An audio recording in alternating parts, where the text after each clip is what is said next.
Hey everyone, welcome back to Midwest DBS. I'm gonna go over my second place Topo deck that I played. I ended up I didn't drop a single game, so I didn't lose. But with the draws that I had, I ended up placing second. But overall, I think the deck is really good, and it's a great natural check to Vaganks, which that deck is really popular because of the Awakened side. So I'm going to go over the leader real quick. When it swings, it draws a card. You can attack battle cards or leader cards. Then, if your life is at 4 or less, it can awaken. Or if you have a specified unison of a 2 cost in play, then you can awaken whenever you want. And then you can take life till you only have 6 life, or you can choose to take none. And then it awakens. On the awaken side is where the card gets really fun. Once again, when it swings, you draw a card, and then if you have a yellow unison with a specified 2 cost in play, when a player plays a battle card, that player can't play battle cards for the duration of turn. So that goes for both of you. So this deck is a hard check to Vaganks, or basically any deck that's wanting to go wide and play multiple battle cards in a turn. U6 engine, skillless, or just any deck that's trying to play multiple cards per turn. This deck's pretty much a hard check for. Now in this deck, I kind of ran 2 engines, so it's a little interesting. I might streamline it a little bit more, but I'm running a U11 and a it's a U9? Yeah, Universe 9 engine in it, but let's go over it. So, first off, some of the new cards I played is this card. This card came in the Unison expansion, and basically you're wanting to see this in your opening hand if you don't have your Unison, because these Unison cards are really important. You want to play them on curve. But what this does, when you play it, you get to look at the top 5 cards of your deck. You can choose one yellow Unison with that's a 2 cost, or you can choose up to one yellow Universe 11 that's 4 costs or less and put it to your hand. It also has the neat effect that works with your Unison. When this card is switched to rest mode by one of your skills, which the Unison does do, you choose up to one of your opponent's battle cards' engine costs 4 or less and send it to rest mode. So what that works in tandem with is the yellow Vegeta that came in the expansion set. Through playing with this in the Toppo deck, this yellow Vegeta actually felt great. This deck will change once set 10 comes out, but this is obviously pre-set 10, so we're working with what we're working with. But it has activate main once per turn. You choose this card or one of your battle cards, switch to rest mode, and you add a marker to this card. That's how it gains markers. Then it has a -1, which I did use once. Your opponent can't attack with battle cards with energy cost greater than their current energy till the end of their next turn. And then -3 is where it's at. This card gains double strike, dual attack, and additional 5k. So it's becoming a 15k double strike dual attacker. But that top, that -1, if you're playing against a deck that you know that is playing, it kills his game knowledge.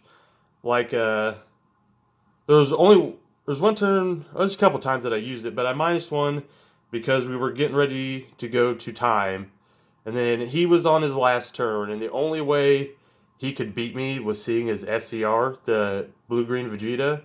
So on my turn, I -1 just to make sure if he drew that, I would not lose that game because we were in turns on time, and basically it just shut down his one out that he had to basically win the game. So just keep that in mind. It can do stuff like that.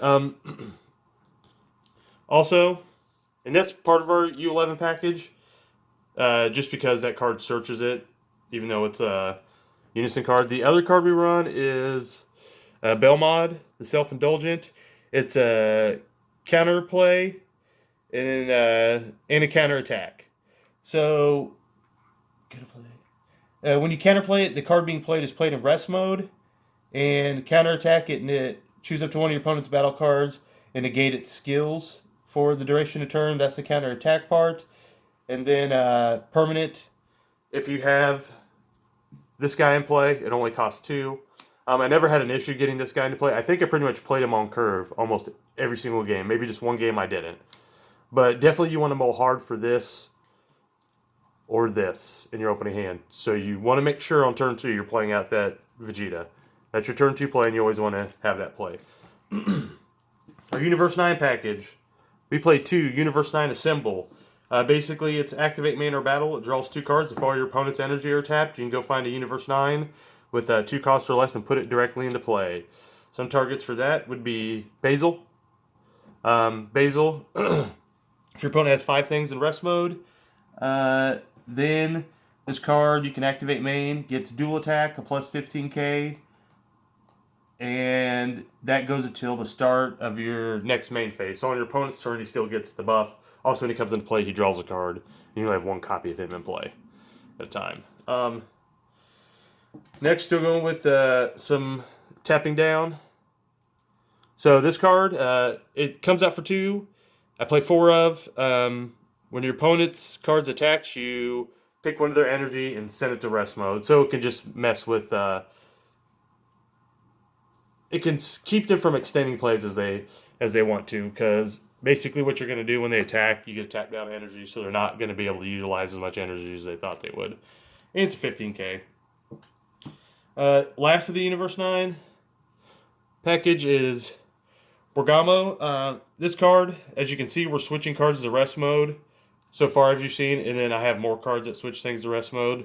When you switch it to the rest mode, basically auto, you pay yellow and a colorless, then you get to play this card from your hand, and then you get to tap down up to 2 of your opponent's battle cards and or energy, ignoring barrier, and switch them to rest mode. Love this card. Really good card.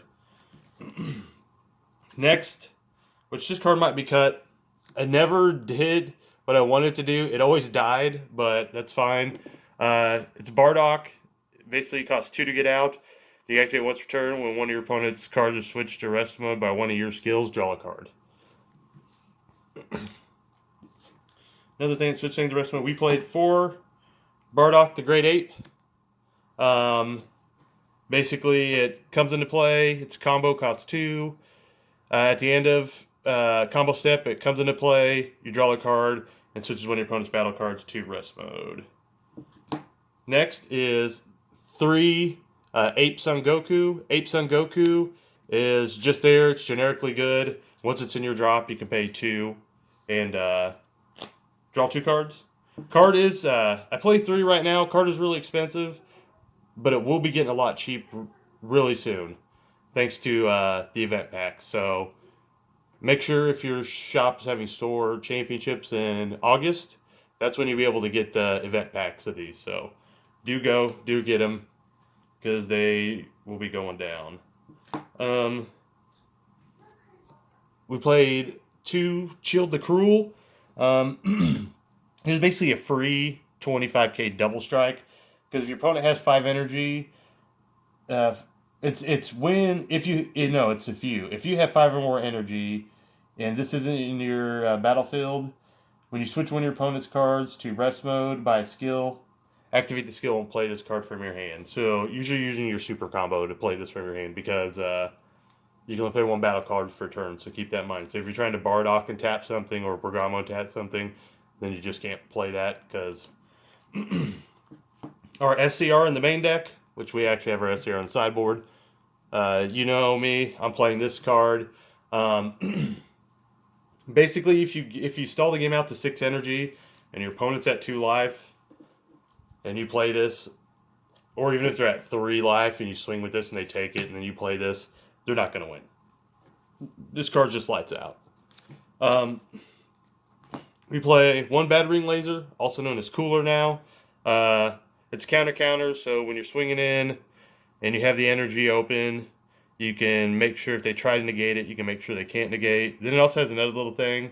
When you play this card, you draw 1 card, and then if your opponent has 6 or more cards in rest mode, you can draw 1 more. So we play Mataito, Skill the Sage. It's good if your opponent's trying to scale up and play a card where they have, which has a higher energy cost than they have energy. Because then basically what you do is you play it, you put this in your drop, then you get to tap down that card ignoring barrier. So, resting cards. Other ways to rest cards. Super combo. You're in yellow. It's probably the best yellow super combo you can run now. It's super defensive because it'll out combo an attack, and then it can throw down a future attacker. And then with that tap down, you can either play, like I showed you, this to shut down further attacks.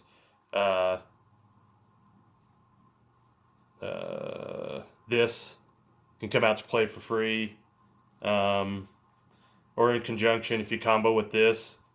And then the same turn you combo with this, and this comes into play, then you're tapping down two things and drawing a card off this. So just a lot of utility with this one. I'm going to go to our extra cards.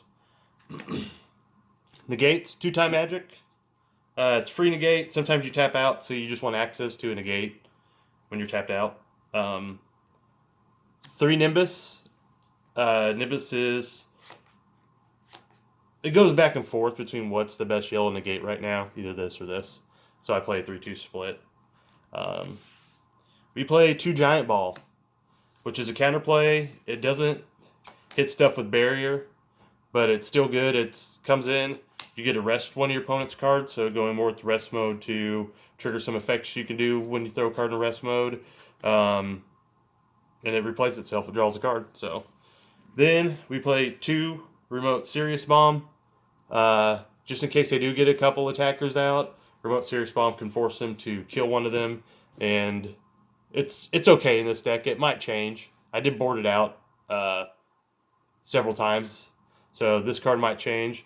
I also might change to play Black Smoke Dragon in the main, but right now I have my SAR on the sideboard because the way I built my sideboard is this beats your go wide strategies, and you already kind of go tall in the main deck, but if your opponent is able to go taller in their main deck, this effect could hurt you just as much as it hinders them. So I wanted to have the ultimate go tall package in my sideboard so I could just go taller than anyone, which is Son Goku Path to Greatness, Swap Engine. So you're playing this, and then your following turn, you're going to Height of Mastery. And then, since you can't do it all in the same turn, because you're allowed one, then in the following turn, you go into Victory Strike. So there's that. 2 more negates in the sideboard. Not even a scratch. It's a great negate. You negate attack. It's in your drop. You can pay 1, send it to your warp, draw a card. So essentially it replaces itself and keeps your hand high. Hand count high. 1 Crusher Ball in the sideboard. Would like to make room for 2, but I just had 1 right now. Also in the sideboard is Justice Blast. We wanted ways to deal with barrier, and then the card's still not dead if it's in your hand. You can always just combo it for 5k, or you can pay the 3 cost for the second effect, and helps you deal with cards with barrier. Last but not least is Dark Power Black Messian. It's good against a lot of decks. It's good against Viganks, even though the deck already has a main deck answer to Viganks, which is the leader itself. But this is more answer for Viganks. It's just a good card too. It's an early attacker if you're getting crunched on time and you need a stronger attacker. But Dark Power is just all around great attack. It helps you it takes life to help you see more cards, stronger attacks. It can shut down people trying to play cards with a non-keyword skill. So that's it. That's all I got for the video. We will be streaming again next week. We streamed last week, and we plan on keeping up our streams every week. Also, getting involved and talking to another channel right now. I messaged them out, and they said they'd be interested. I've talked to them more, but about doing a podcast. So we got some stuff coming at you guys on this channel. And once again, thanks.